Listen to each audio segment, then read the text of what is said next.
let me just say a few things about the structure of Article 2, the right to life. 2 paragraphs, I'll read them out to you. Paragraph 1.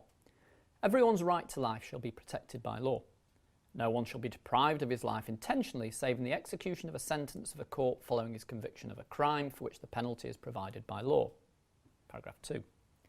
Deprivation of life shall not be regarded as inflicted in contravention of this article when it results from the use of force which is no more than absolutely necessary. A. In the defence of any person from unlawful violence. B.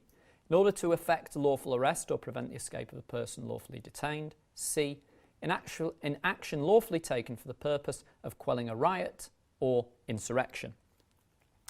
2 paragraphs, similar in structure in some ways to the right that we were looking at a moment ago, Article 10. Obviously, different area of law, an integrity right, if you want to use the categories that I mentioned earlier on. There's a lot of case law on Article 2, as indeed there is on all of these articles. We can't get into the detail here. All I can really do is draw your attention to the wording of this article and the way that it works. So let's go through the 2 paragraphs. Firstly, everyone's right to life shall be protected by law, the statement of the right. No one shall be deprived of his life intentionally, save in the execution of a sentence of a court following his conviction of a crime for which the penalty is provided by law. Now that is problematic, obviously. I can't go into the detail, but it would seem that we're already talking about, well, is that a limitation or is it an exception? The sense of this article seems to be that no one can be intentionally deprived of life except or save in the execution of a sentence of a court following conviction of a crime for which this penalty is provided by law. Now let's look at paragraph 2. Deprivation of life shall not be regarded as inflicted in contravention of this article if it results from the use of force which is no more than absolutely necessary. And then there are the 3 situations that I read out earlier on.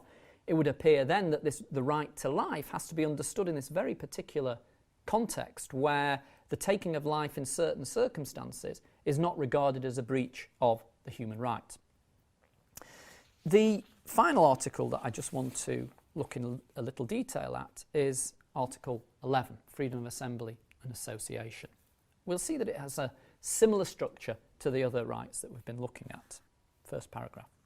Everyone has the right of peaceful assembly and to freedom of association with others, including the right to form and to join trade unions for the protection of his interests. Secondly, no restrictions shall be placed on the exercise of these rights other than such are prescribed by law and are necessary in a democratic society in the interest of national security or public safety, for the prevention of disorder or crime, for the protection of health or morals, or for protection of the rights and freedoms of others.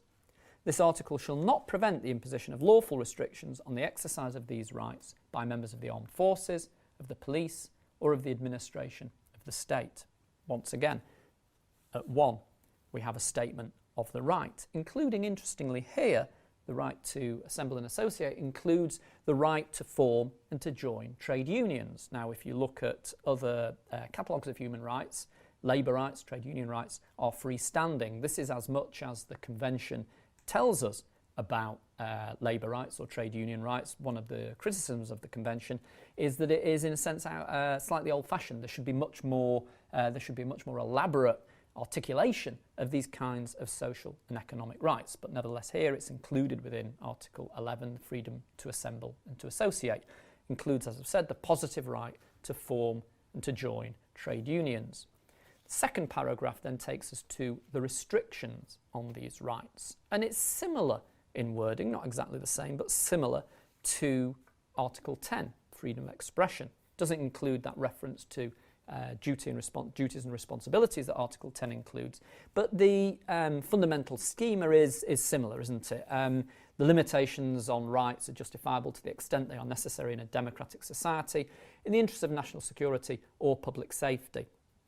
What's, I think, interesting about this second paragraph here is its last sentence. This article shall not prevent the imposition of lawful restrictions on the exercise of these rights by members of the armed forces, of the police, or of the administration of the state. In other words, the state can continue, even within the schema of human rights, doing certain things. The armed forces can, under the schema of human rights, place lawful restrictions on citizens' rights to assemble and to associate. So the point that I'm making in different ways is that human rights themselves understand and present to us those instances in which the right itself can be limited under certain circumstances which themselves have to be justified. So the idea that human rights are simply absolute and not subject to clarification or limit clearly has to be revised in the light of the rights that we've been looking at within the Convention.